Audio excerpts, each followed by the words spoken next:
membuat pendidikan gratis kepada masyarakat itu persoalannya pasti sangat rumit ya. Untuk operasional dan segala macamnya. Percaya nggak percaya, pendirian YPAB itu dengan modal saya pertama kali 5 juta rupiah. 5 juta rupiah? Dengan gaji saya waktu itu, saya sisihkan dari gaji saya 5 juta untuk bikin akta. Kami tidak langsung bertransformasi dengan, sekarang kami punya gedung dengan 3 lantai di Bintaro. Awalnya kami justru dari garasi rumah warga. Dari garasi salah satu volunteers, dari situ kami memiliki uang lebih dan kami bisa nyewa sebuah ruko 2 lantai di Bintaro. Sampai sekarang kami akhirnya memiliki satu space 3 lantai dengan luasan yang sangat besar gitu. Salah satu murid kami setelah dia lulus kuliah, dia menjadi pengajar berenang untuk anak berkebutuhan khusus. Dan itu dia bisa ngajar, satu kali ngajar anak berkebutuhan khusus 800.000 Pak, berenang. Iya. Dan dia menggang 12 orang. Bayangin penghasilan dia per bulan berapa Pak dari pembantu rumah tangga. Dia kembali ke YPAB menjadi kakak asuh dan dia membiayai salah satu murid YPAB untuk berkuliah.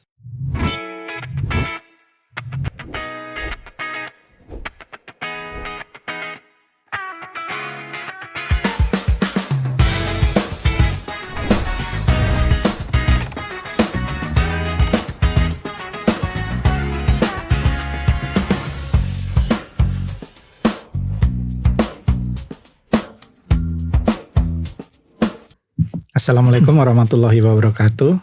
Kerabat saya belajar hidup dimanapun berada. Hari ini kita kedatangan tamu Andri Rizky Putra, founder atau pendiri Yayasan Pemimpin Anak Bangsa. Selamat datang. Selamat, thank you Mas. Udah diundang ke sini. Panggilannya Kiki gitu ya? Panggilannya Kiki. Oke. Pertama kali yang ingin aku sampaikan adalah respect aku, kemudian salut ya terhadap apa yang sudah dilakukan Kiki selama ini. Terima kasih. Terutama dalam bidang pendidikan untuk pengentasan anak atau orang-orang putus sekolah gitu ya. Oke.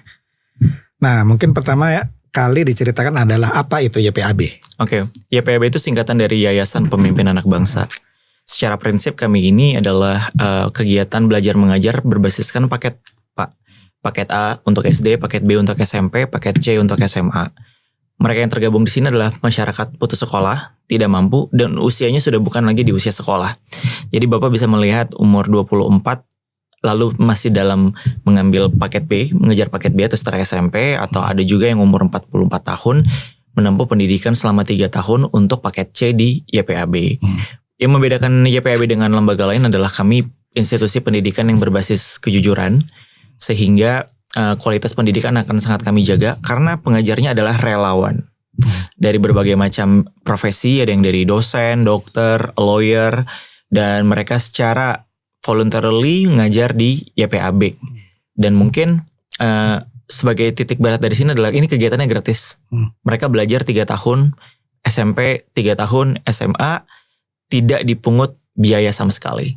Dan yang penting gratisnya itu ya? Pasti gratis, tidak ada biaya tambahan. Bahkan karena 80% daripada lulusan paket C kami menempuh pendidikan ke universitas. Dan tentunya umumnya mereka tidak mendapatkan beasiswa ataupun dana di awal untuk bisa berkuliah. Kami juga memberikan sebuah mekanisme semacam loan, soft loan buat mereka. Sampai mereka nanti mendapatkan beasiswa, misalnya kayak beasiswa bidik misi. Loan tersebut kami hentikan dan mereka baru bisa pay off ketika mereka mungkin lulus. Ini mulainya tahun berapa ya? Berdirinya secara formal di 22 Juli 2012. 2012. Betul. Saat itu saya juga masih berprofesi sebagai lawyer. Jadi curi-curi waktu tuh Pak. Gitu, curi-curi waktu ketika lunch itu saya mengumpulkan berbagai macam networking saya untuk menjelaskan ide tersebut. Karena memang bisa dibilang DNA YPAB adalah pengalaman hidup saya dalam pendidikan. Saya putus sekolah, saya mengambil paket C. Tapi dengan paket C tersebut saya bisa berkuliah di UI, diterima jalur penerimaan nasional.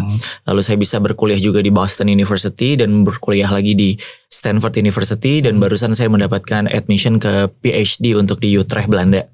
Jadi sebenarnya pesan saya untuk membikinkan YPAB ini adalah ijazah Anda tidak mendefinisikan kualitas Anda.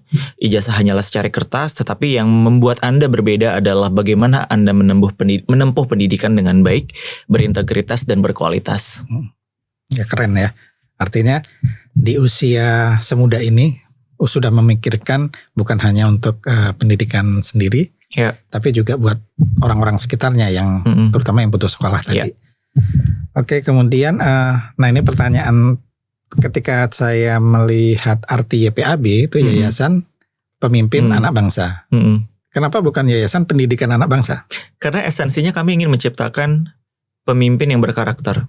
Pemimpin itu kan tidak harus sebagai CEO di perusahaan, tidak harus menjadi ketua partai politik. Tapi esensi dari pendidikan adalah dia mengenal diri dia sendiri dan dia mampu untuk menentukan kemana arah hidupnya. Dan kedua, pemimpin yang kami maksud adalah kami berharap cetakan daripada lulusan YPAB ini menjadi pemimpin di keluarganya untuk memutus rantai garis kemiskinan. Itu esensi daripada pemimpin. Oke. Kemudian kan sudah berjalan 13 tahun. Jalan 14 tahun sekarang. 14 tahun ya tahun ini. Itu gimana? Ada suka duka? Karena lagi-lagi buat saya yang awam gitu ya kan melihatnya bahwa membuat pendidikan gratis kepada masyarakat itu persoalannya pasti sangat rumit ya. Untuk operasional dan segala macamnya. Percaya nggak percaya, pendirian YPAB itu dengan modal saya pertama kali 5 juta rupiah. 5 juta rupiah? Dengan gaji saya waktu itu, saya sisihkan dari gaji saya 5 juta untuk bikin akta. Kami tidak langsung bertransformasi dengan, sekarang kami punya gedung dengan 3 lantai di Bintaro. Awalnya kami justru dari garasi rumah warga. Dari garasi salah satu volunteers, dari situ kami memiliki uang lebih dan kami bisa nyewa sebuah ruko 2 lantai di Bintaro. Sampai sekarang kami akhirnya memiliki satu space 3 lantai dengan luasan yang sangat besar gitu. Struggling point-nya sangat real. Pertama, ketika kami di garasi yang sangat sempit dan waktu itu murid-murid belajar di sore hari dan mereka rata-rata online driver. Saat itu masih ada joki 3-in-1, pembantu rumah tangga. Tantangan pertama adalah tempat. Jadi kalau misalnya hujan ya kita bubar gitu. Dan akhirnya itu sering kejadian. Itu sering kejadian karena itu kan garasi ya Pak. Dan beberapa kali kami pindahkan ke kamar-kamar. Dan ketika masuk, karena itu rumah kan, rumah yang cukup kosong lah gitu. Ketika kami pindahkan ke kamar-kamar, ketua RT mendatangi kami. Dia bilang, ini kegiatan apa? Setiap jam 4 sampai 6 sore di hari Selasa, Rabu, Jumat, motor banyak, cowok cewek kumpul, dan terus saya lihat ada yang di kamar-kamar. Apakah kalian bagian dari bentuk human trafficking atau prostitusi? Itu sempat terjadi seperti itu. Lalu kami jelaskan kami tidak punya dana operasional dan satu-satunya opsi untuk kami belajar adalah melalui tempat-tempat seperti ini. Kedua, waktu itu pun di hari pertama di 22 Juli 2012 ketika saya mau mengatakan kegiatan belajar harus berjalan hari itu, murid yang datang hanya 2 Pak. Karena sebenarnya 2 minggu lalu saya sudah melakukan sosialisasi kepada ketua RT sekitar. Itu lokasi di Tanah Abang saat itu. Dan dan mereka saat itu merespon, masyarakat di sini hanya menerima bantuan berbentuk uang dan beras. Karena mereka ini adalah bilik suara atau kantong suara buat para pejabat ketika maju pemilihan gubernur. Jadi mereka ini nggak terbiasa nih kalau kalian memberikan bantuan dalam bentuk pendidikan, dan udah banyak NGO yang berusaha dan mereka gagal. Tapi saya waktu itu tetap berpikir ini momentum, apapun yang terjadi harus saya jalankan. H-1 di 21 Juli malamnya saya ditelepon Pak RT. Mas Kiki, kami sudah memberikan brosur, kita sudah memberikan pamflet, tidak ada yang mau mendaftar. Apakah kita tunda kegiatan belajar ini atau mungkin dari Mas Kiki punya beras atau punya sembako yang bisa dibagikan agar mereka tertarik. Saya ingat malam itu telepon dan waktu itu intuisi saya hanya bilang, saya tidak akan kehilangan momentum ini. Pak, besok ada murid tidak ada murid, kami akan tetap jalan. Datanglah 2 murid tersebut yang tadinya adalah libur dari joki 3-in-1 saat itu. 2 berkembang ke 5, ke 6, ke 7, 12, 14. Hampir bubar di tengah jalan karena kami gak punya murid Pak. Menariknya nggak ada murid, justru yang mau ngajar banyak tapi nggak ada murid. Yang berminat untuk menjadi relawan pengajar banyak. Ya? Cukup baik karena kan rata-rata dari networking saya kan, dan rata-rata mereka sudah bekerja di berbagai macam industri dan memang mereka mengajar adalah bagian daripada kehidupan sosial mereka gitu. Oke, kemudian kalau kita lagi-lagi flashback ya tentang Kiki gitu ya, artinya tadi disebutkan pernah mengenyam pendidikan paket C. Ada cerita latar belakangnya? Simple, saya berantem sama kepala sekolah ketika SMP. SMP. SMP. Hmm. SMP negeri. SMP negeri. Salah satu yang unggulan dan favorit lah di Jakarta Selatan. Banyak orang yang bersekolah di situ. Jadi ketika di zaman ujian nasional itu, saya selalu punya mindset pendidikan adalah seharusnya apa yang diajarin di PPKN sama di pendidikan agama. Dan itu kan diajarkan di sekolah. Ya. Dan ketika ujian nasional berlangsung, dan saya memang termasuk murid yang selalu meraih 3 besar. Kalau nggak ranking 1, 2, dan 3. Dan saya mewakili sekolah untuk kompetisi ilmiah remaja saat itu. Saya wakil ketua OSIS. Jadi kehidupan sekolah saya menyenangkan sebenarnya Pak. Tidak ada isu, saya punya banyak teman. Nongkrong, gaul gitu. Tapi ketika ujian nasional berlangsung, terutama di hari kedua ketika ujian matematika, itu ternyata seluruh murid-murid di sekolah saya dan ternyata di sekolah-sekolah lain juga, dan saya tahu ini secara nasional terjadi, itu diberikan kunci jawaban. Jadi pengawas itu hanya sebagai topeng aja, memberikan ini belum dibuka, kertas jawaban dan kertas soal dibagikan. Jadi murid di sana buka handphone sambil ngisi kunci jawaban. Saat itu saya kaget dan setengah jalan saya putuskan saya selesaiin pelajaran matematika selesai. Yang penting selesai, saya udah gak peduli itu benar atau salah. Saya keluar, saya nanya ke kepala sekolah saya, Bapak tahu gak ada kondisi seperti ini? Dan ini terjadi di kelas-kelas lain, apakah ini hal yang disengaja? Ataukah memang Bapak tidak memiliki pengetahuan dengan hal ini? Kalau tidak tahu, tolong hentikan, saya bilang. Dia langsung itu Kiki masih SMP itu ya? SMP itu umur 13 atau 14 gitu ya. Terus dia langsung mengatakan, kamu harus tutup mulut. Kalau kamu ingin merasa menjadi bagian dari sekolah ini dan kamu peduli dengan sekolah ini, kamu harus mendukung apa yang sekolah ini lakukan demi menjaga reputasi. Jangan bawa ini keluar kemana-mana. Saat itu saya gak ngerti. Pulang-pulang saya langsung nangis, ngamuk ke ibu saya. Ini apa-apaan nih pendidikan kayak begini. Yang saya lakukan kali itu adalah saya telepon ICW Pak. Umur segitu? Iya, saya telepon ICW. Karena saya udah gak tahu bagaimana menghentikan praktek kecurangan ini. Dan di umur segitu bayangan saya adalah ketika di lembaga pendidikan saja kita dididik untuk berbuat curang. Bayangkan ketika mereka duduk di pemerintahan. Bayangan saya seperti itu Pak dari SMP. Dan saya selalu ingin jadi lawyer ketika saya SD. ICW saya telepon, saat itu saya bilang ini ya dengan tone saya masih anak remaja ya. Kita punya kejadian di sekolah saya terjadi kebocoran soal ujian nasional dan ini harus dihentikan karena ini menjadi presiden yang ini hal yang tidak baik dan ini bisa berbahaya. Sekolah mendapatkan reputasi sebagai sekolah unggulan dari kebohongan. ICW waktu itu respon ya, kita cuma bisa bantu blow up tapi kita nggak bisa berbuat apa-apa. Kamu hanya bisa bertanya itu kepada kepala sekolah ya. Tapi kepala sekolahnya justru yang menyuruh untuk sekolah untuk berbuat curang ya. Mau gimana Pak? Akhirnya keluar dari sekolah. Akhirnya saat itu saya berontak kemana-mana. Saya ajak teman-teman untuk demo sebenarnya. Teman-teman saya, teman-teman salah juga sih. Waktu itu saya approach teman-teman saya yang pinter-pinter yang mencari jalur aman. Kayak nggak mau lah gitu kan. Kayak ngapain cari ribut. Akhirnya isu mengenai saya menentang itu tersirkulasi di seluruh sekolah. Ya udah saya dikucilkan. Karena saya merasa dikucilkan, saya depresi waktu itu. Dan apa mungkin saya berpikir, karena waktu itu ada salah satu guru ngomong kayak begini, kamu gak usah sosok jadi pahlawan kesiangan. Itu guru yang ngomong ke saya. Hidup itu kita harus punya tenggang rasa Pak. Bayangin kecurangan harus pakai tenggang rasa. Itu udah gak make sense di otak saya saat itu.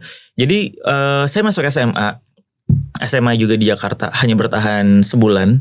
Karena saat itu saya berpikir, kalaupun saya SMA di sini selama 3 tahun, saya tahu kok mereka akan pakai kecurangan ujian nasional. Terus saya bilang aja ibu saya berhenti sekolah. Saya nggak mau akan lagi sekolah. Saya nggak mau les, saya nggak mau sekolah, saya nggak mau diajarin oleh guru. Saya akan cari tahu caranya gimana saya tetap bisa meraih pendidikan, tapi tanpa melalui jalur sekolah formal. Akhirnya paket C. Apa kata ibu waktu itu? Ibu saya memang unik. Dia tuh selalu mendukung saya. Mendukung. Ibu saya single parents dan dia tahu menghadapi seorang anak seperti saya semakin dilarang semakin menjadi-jadi. Saya research di internet dan ternyata berdasarkan Undang-Undang Pendidikan Nasional saat itu tahun 2023 ada jalur pendidikan non formal namanya paket C. Memang ini kontroversial karena paket C ini tidak pernah punya presiden untuk diterima di kampus-kampus top. Kayak di UI ataupun ITB atau UGM.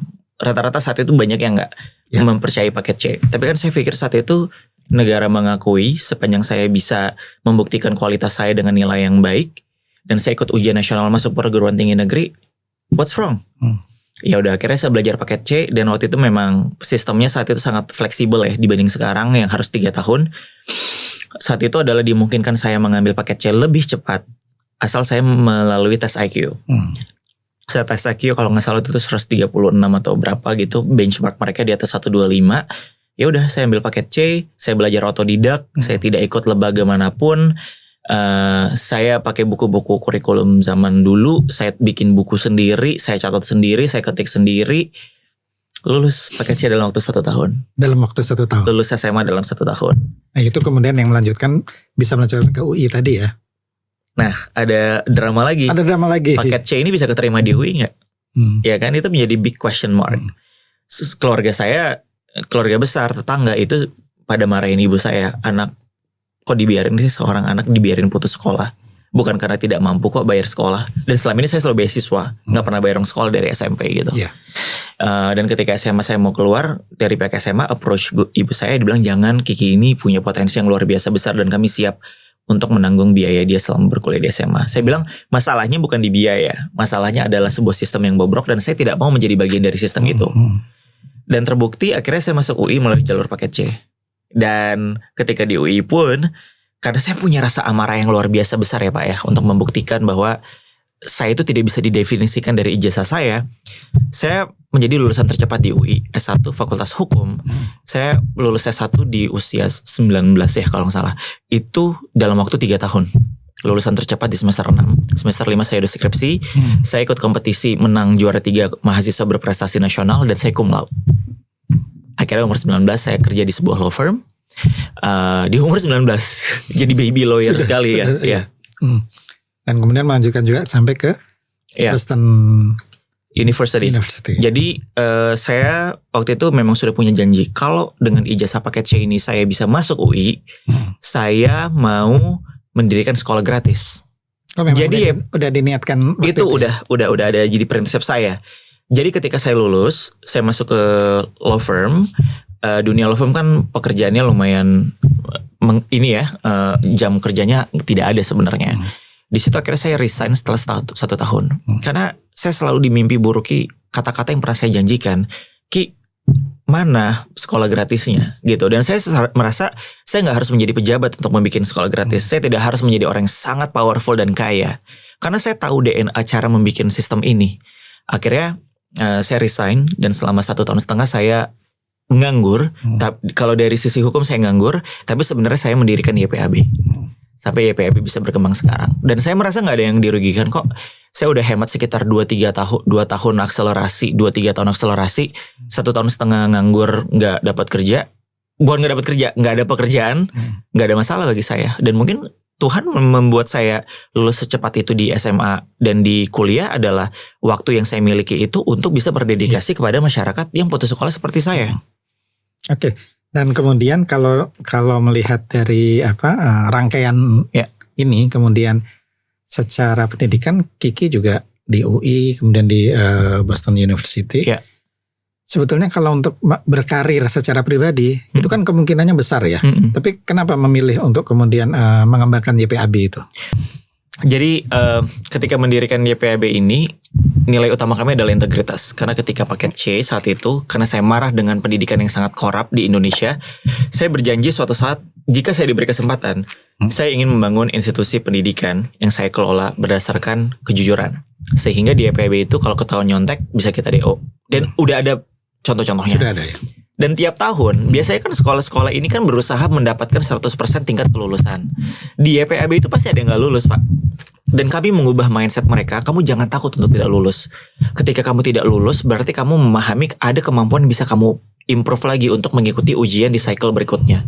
Jadi, YPAB ini mindset altering untuk mengubah mereka berpikir lebih jauh. Agar ijazah mereka laku Pak. Kalau cuma berdasarkan ijazah paket C, gak akan ada employers ataupun universitas yang tertarik.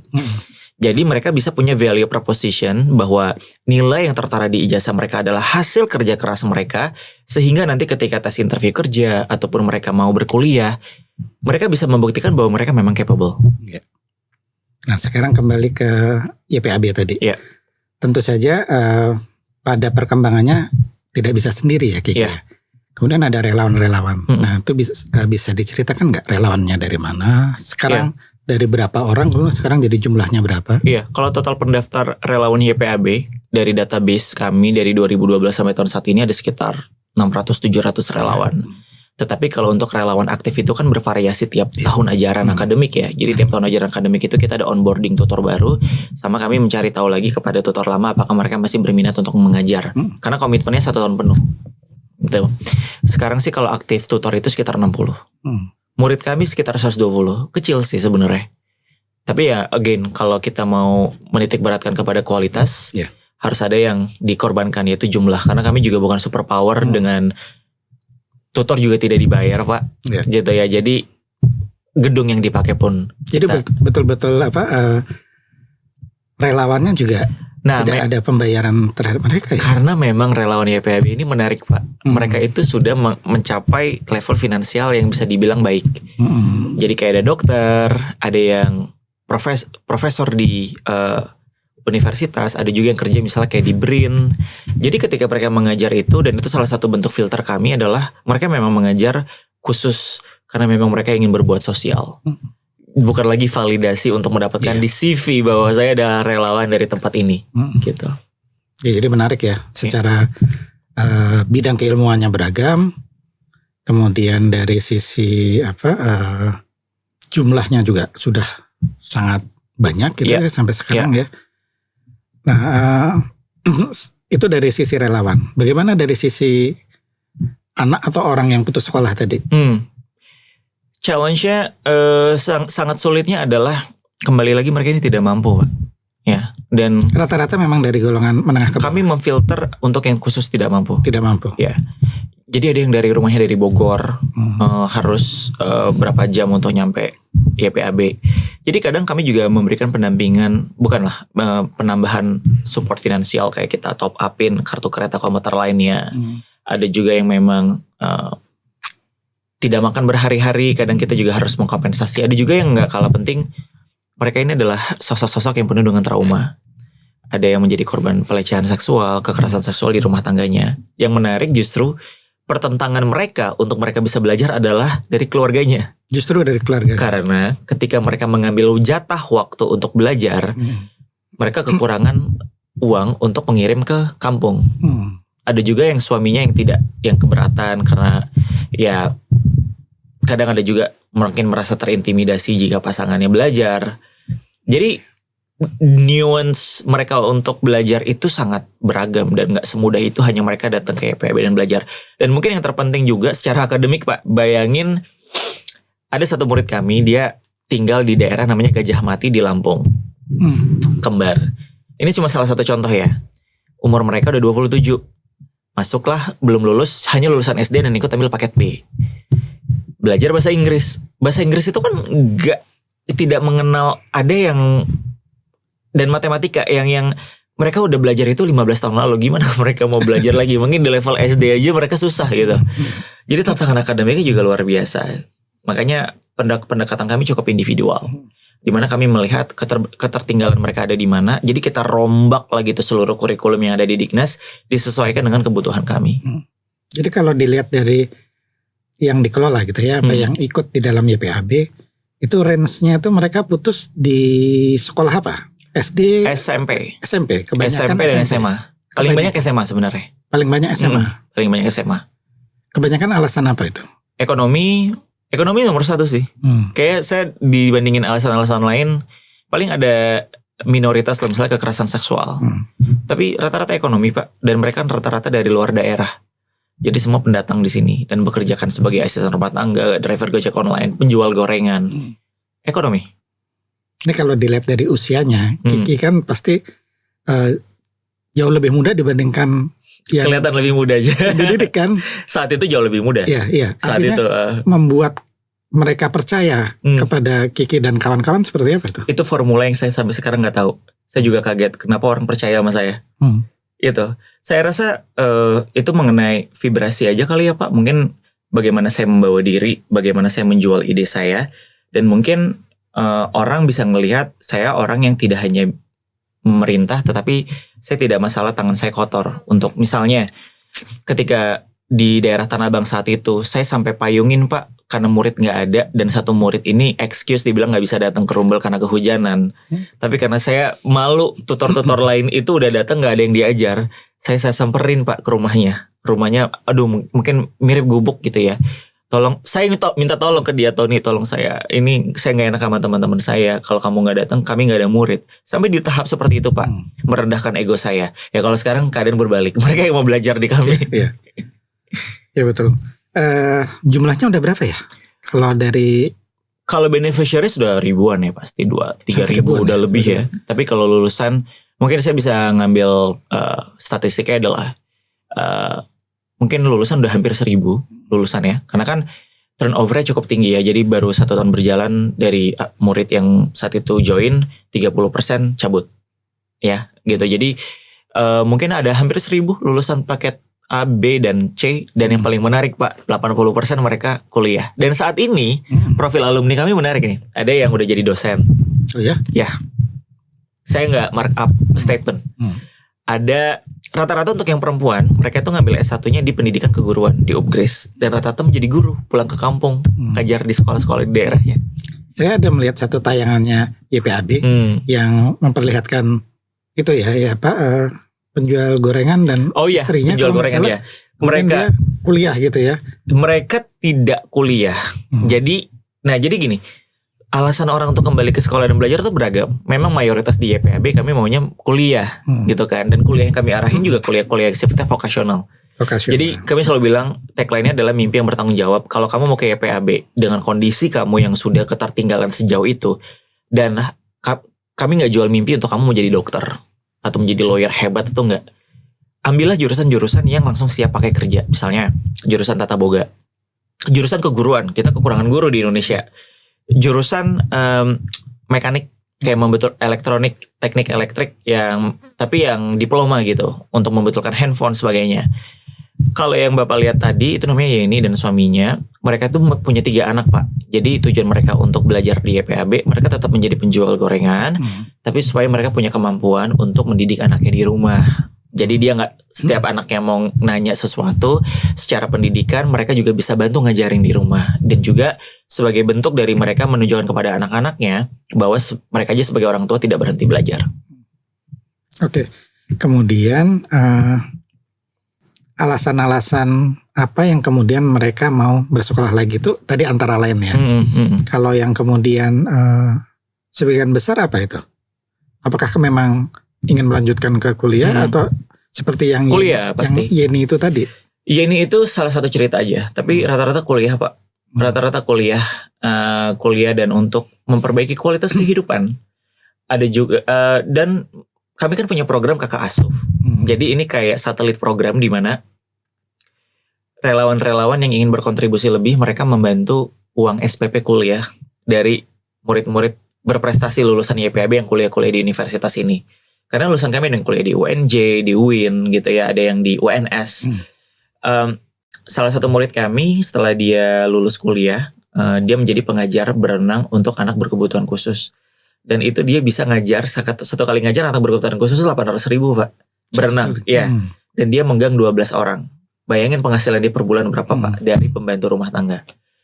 Dia kembali ke YPAB menjadi kakak asuh dan dia membiayai salah satu murid YPAB untuk berkuliah. Tapi alumnus seperti itu tuh kemudian kembali ke YPAB untuk juga menjadi relawan banyak juga. Ada yang menjadi relawan karena kami punya ikatan alumni kan. Meskipun tidak banyak karena mereka tentu setelah kuliah mereka bekerja di bidang masing-masing. Tapi ada juga yang menjadi kakak asuh tadi Pak. Mereka membantu perkuliahan. Kayak giving back gitu. Sekarang YPAB ada di mana aja ya Kiki? Kita cuma ada di Bintaro sih Pak. Di Tangerang Selatan. Accessible dengan stasiun Jorongmangu. Dekat sana ya? Dekat, bisa jalan kaki. Jadi artinya tentunya keinginan Kiki juga akan memperlebar itu ya? Ada di daerah-daerah begitu? Kalau dari YPAB sendiri sepertinya tidak Pak. Karena memang sejauh ini yang bisa kami lakukan adalah seperti ini. Jika ingin lebih besar lagi mungkin ada kualitas yang harus dikompromis. Dan saya melihat saya cukup punya self awareness hal itu tidak bisa kami lakukan dalam tahap sekarang.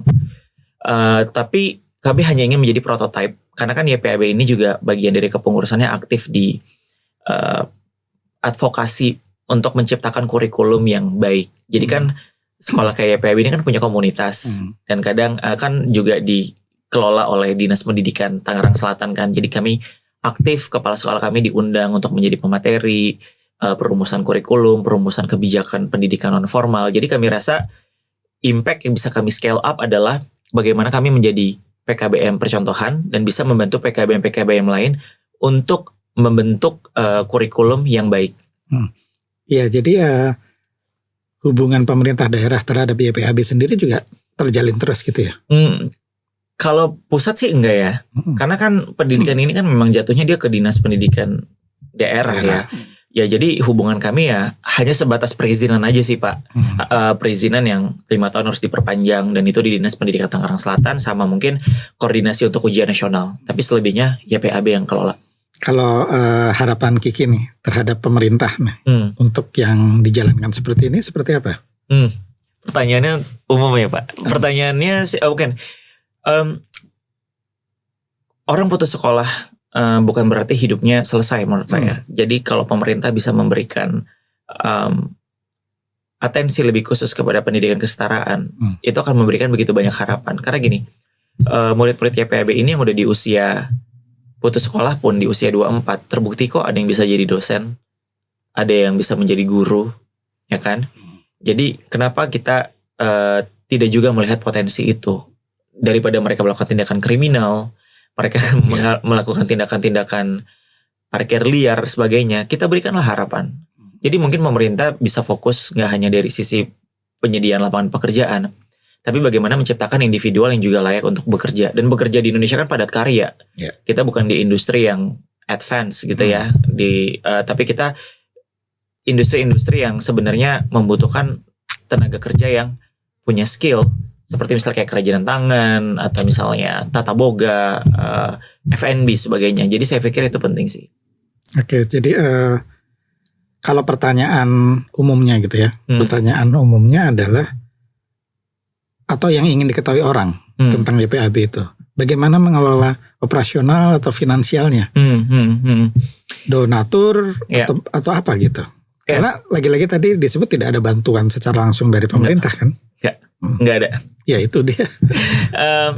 Mungkin ada privilege yang dimiliki oleh YPAB dari saya sendiri, dari yang duduk di bangku board kepengurusan, yang contoh gini deh Pak, kepala sekolahnya aja itu udah seorang C-level di salah satu IT company. Finance director kita juga seorang yang rata-rata berpendidikan tinggi dan memiliki koneksi yang cukup luas gitu. Jadi sehingga mengenai masalah funding, kami memiliki cukup akses kepada CSR gitu. Dan kedua, dari sisi kualitas, karena memang kembali lagi profil relawan adalah rata-rata orang yang sudah cukup selesai dengan dirinya, dari sisi finansial dan dari sisi profesional, mereka kembali memang purely untuk mengajar gitu. Dan cost operasional kami tuh rendah banget. Kemarin kita hitung-hitung, satu murid itu sebenarnya cukup, kalau disuruh bayar itu cukup bayar 300.000 per bulan. Dengan kualitas dapat diajar sama orang PhD, dengan dari orang konsultan manajemen, dari lawyer, itu kan sesuatu yang value yang sekolah formal aja belum tentu dapat gitu. Sekolah internasional aja belum tentu dapat exposure seperti itu kan.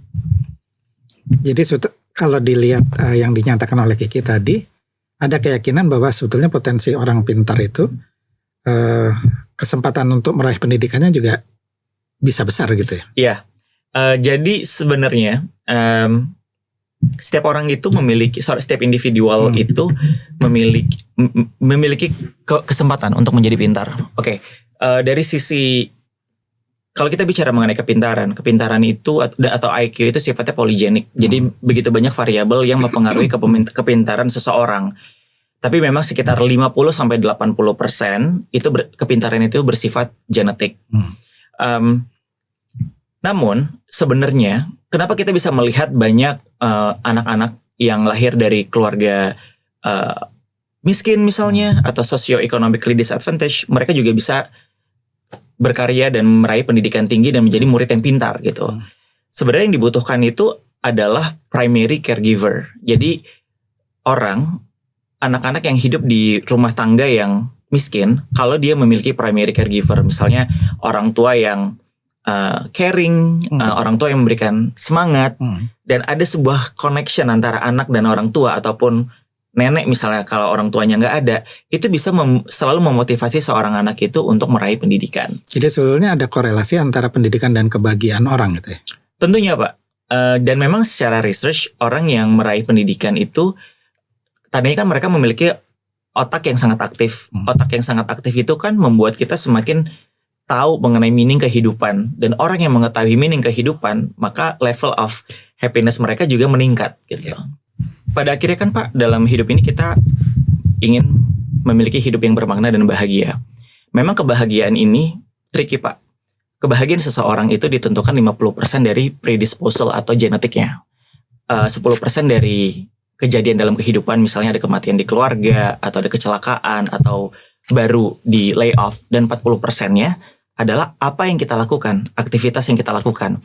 Makanya aktivitas seperti volunteering kayak di YPAB, itu justru bisa meningkatkan kebahagiaan.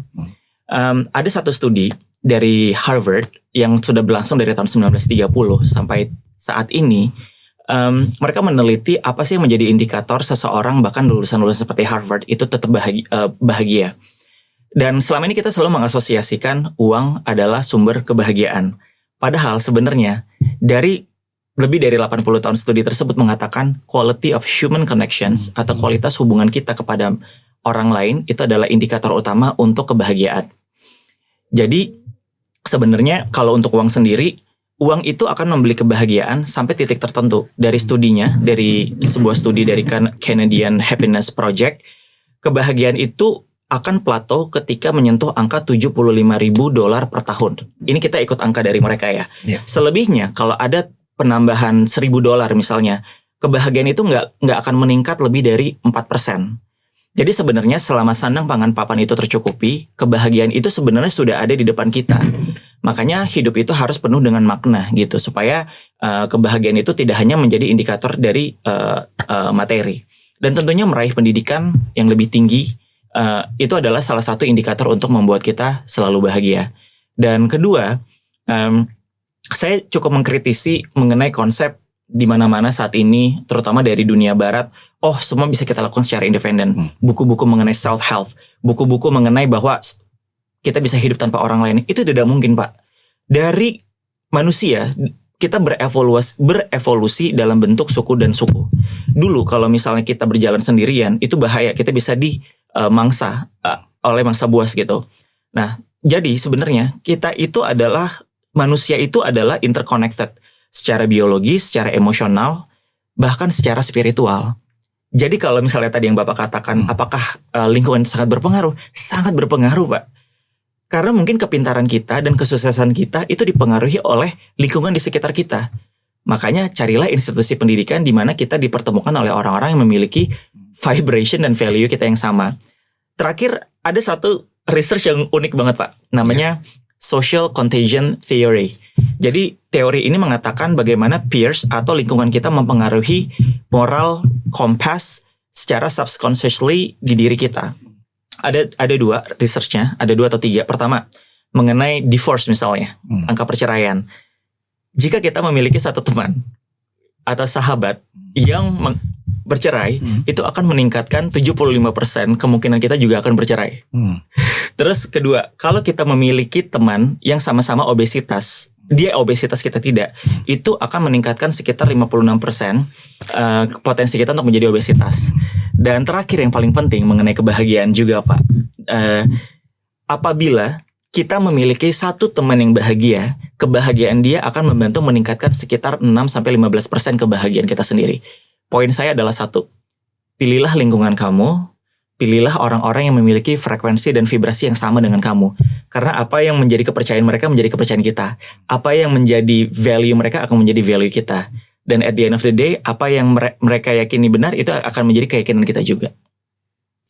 Oke, kemudian mengenai lingkungan. Karena yang selama ini diajar mereka yang putus sekolah itu kan sangat dekat dengan lingkungan hari-harian mereka ya, yang kita tidak tahu apakah dukungan ke pendidikannya juga tinggi atau tidak gitu. Jadi apakah lingkungan itu juga mempengaruhi kesuksesan seseorang menurut Kiki? Ya, dan lingkungan sangat mempengaruhi kesuksesan seseorang, tetapi tidak terbatas hanya lingkungan yang privilege.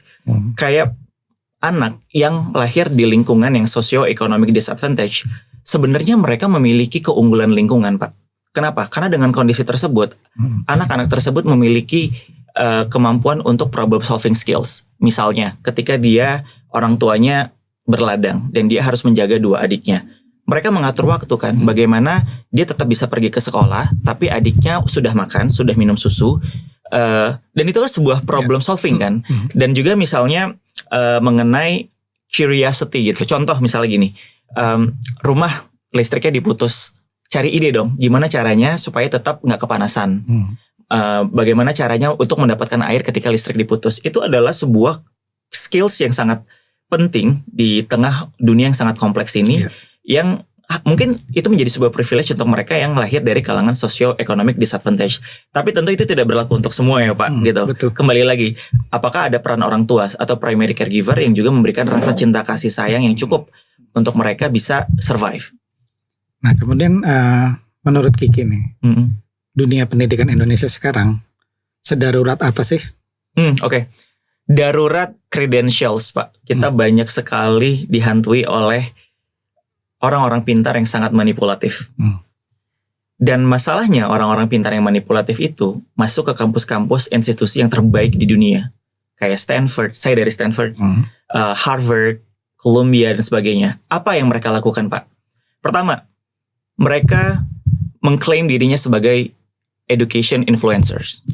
Mereka ingin menginfluence followersnya yang tiba-tiba viral dan memiliki banyak followers dengan cerita-cerita inspiratif yang sebenarnya adalah palsu, Pak. Dan ini kejadian yang sangat real, Pak. Sosok ini adalah satu alma mater saya di S1, hukum kan berarti harusnya mengetahui tentang hukum. S2 juga dia mendapatkan privilege untuk kuliah di Stanford. Yang dia lakukan apa, Pak? Markup seluruh CV dan akhirnya ketahuan, Pak. Markup seluruh CV, dia mengatakan dia mengambil program PhD padahal dia tidak mengambil program PhD. Dia ngeklaim bahwa dia cum laude dari Fakultas Hukum Universitas Indonesia padahal IPK dia tidak cum laude. Dan ternyata begitu banyak track-track history manipulasi di mana dia menggelapkan dana organisasi. Tapi dan sehingga dia dan ketika kita mau masuk kampus Pak, kayak di Stanford itu kan ada certification form yang mengatakan bahwa kita tidak pernah memiliki masalah selama di universitas yang mengakibatkan kita dapat disciplinary actions. Dan dia memanipulasi dokumen tersebut menjadi dokumen yang palsu dan itu yang disubmit ke Stanford dan Stanford kecolongan. Stanford kecolongan, UI kecolongan, LPDP kecolongan karena dia juga dibiayai oleh LPDP. Poin saya adalah kita ini sekarang dikelilingi oleh orang-orang yang overly smart, yang membuat mereka menjadi overly manipulative. Sehingga itu adalah darurat pendidikan Pak, karena mereka adalah orang-orang yang akan direkrut sebagai tenaga ahli di pemerintahan Pak. Bayangkan orang-orang super manipulatif ini yang akan duduk di pemerintahan Pak. Apa kebijakan yang akan terjadi Pak? Apalagi mereka ini rata-rata orang yang tidak memiliki rasa malu, dan karena merasa mereka pintar dengan menutupi segala kebohongan mereka dengan argumen-argumen mereka yang sangat tidak masuk akal. Dan itu banyak sekali terjadi Pak. Dan kalau Bapak lihat di sosial media dan sebagainya. Makanya hati-hati dengan edu influencers. Karena apabila kalau mereka overclaim. Misalnya salah satu ada yang overclaim. Satu-satunya orang Indonesia yang pidato di Universitas Columbia. Akhirnya dibully karena ternyata bohong overclaim. Edu influencers itu tidak menginspirasi kalian. Mereka hanya ingin mengintimidasi prestasi yang quote and quote adalah questionable kepada kalian. Tujuannya hanyalah untuk self-narcissistic mereka. Jadi jangan lihat-lihat lagi deh edu-edu influencer yang seperti itu, saran saya. Oke. Itu satu problem untuk yang kita sebut di tingkat perguruan tinggi gitu ya.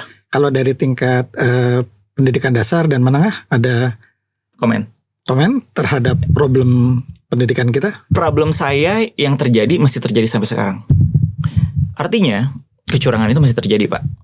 Jadi karena saya sekarang sebagai edukator, saya bisa paham posisi guru dan kepala sekolah saya saat itu. Kenapa mereka melakukan kecurangan untuk sekolahnya tetap punya status favorit atau unggulan. Apabila sekolah tersebut mendapatkan predikat favorit dan unggulan, logikanya banyak murid yang mau daftarkan Pak.